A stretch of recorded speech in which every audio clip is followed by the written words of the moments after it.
Inaani na yung kamatis ko. Pinakyaw na ng mga Chinese. Chinese junk food. Ay, pasa mo na nga sa akin yun. Alin? Yan?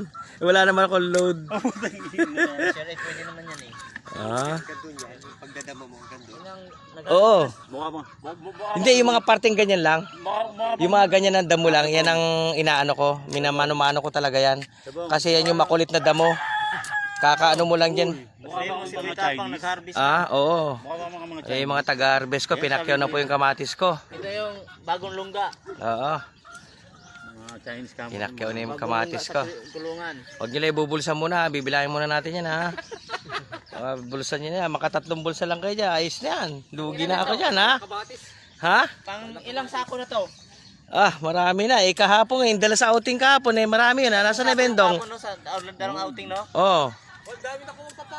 Yet! Kaway-kaway naman dyan. Pucha na si Boyta. Mga kaibigan, Iyan, ha.